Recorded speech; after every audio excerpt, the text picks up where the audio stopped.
Look, if somebody fumbled you, it has everything to do with them and nothing to do with you. When a football player fumbles the ball, nobody blames the ball. It's about the player who dropped the ball. Their hands weren't strong enough to hold you. Their hands weren't finesse enough to keep you safe. It has nothing to do with the quality of the ball. And it has everything to do with the person who's supposed to be protecting that ball and taking care of that ball. And another person's fumbles, another person's touchdown. So somebody's gonna scoop you up and keep you safe. And who will never ever drop you. Just get another ball tomorrow. Does anyone know when it's gonna stop hurting so much? I thought that it would be done by now. Some days are really hard and today's really hard. I just don't want to feel this way anymore. I hate feeling like this. I hate missing someone who didn't choose me. I hate missing someone who walked away from me. But I do.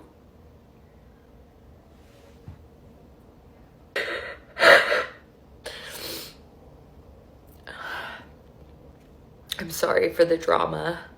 It hurts when someone walks away from you a lot. We're gonna be okay. Sorry. Great performance! This is the reality of healing. I'm sat in a car park and I'm crying, and I really hope no one parks next to me or whatever, because I'm just going through it at the moment. But I'm just having a little cry because basically a few people have asked me out on a date since being single. And if I was completely over my ex, the answer may have been yes. Who knows?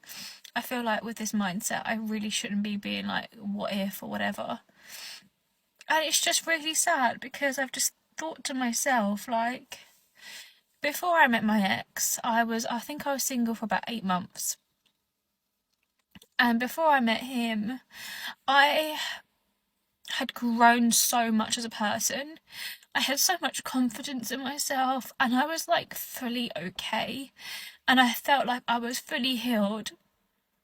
And then I met my ex, and we were okay for like the first like 2-3 months, and then I feel like the light inside of me kind of just like died. And I remember like noticing it at the time, but I think it's really hard to get out of a situation.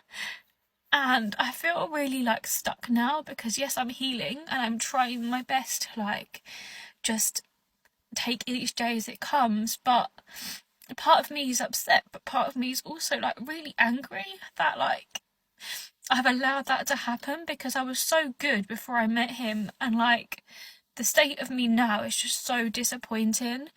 And it's like, I'm so scared because what if like 6 months down the line, or whenever it is, I really, really like someone and I'm still fucking broken, not over the relationship, like within myself, because I feel like he done quite a lot of damage. And it's like, no one's going to want to get with someone that's damaged, right? Sometimes I hide it really well. So then I might get like 2-3 months into a relationship and then it all comes out, and I think that's my biggest fear right now. I'm damaged. I'm not okay. I am going therapy. But I think my fear is that I won't be happy again with someone else, whenever that may be. And that's just like what's going through my head. What do you want me to do about it?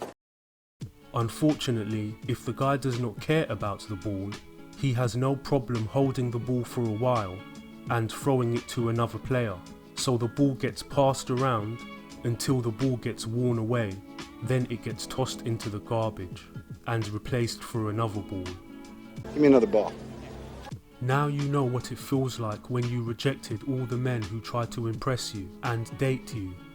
The only difference is men are not allowed to cry on camera, otherwise women will reject them even more. At least some beta male simp will try to give you some comfort or sympathy. But it's not going to be me.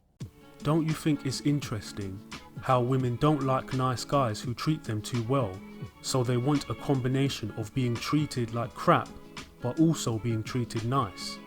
But then they get surprised when they get treated badly later on into the relationship.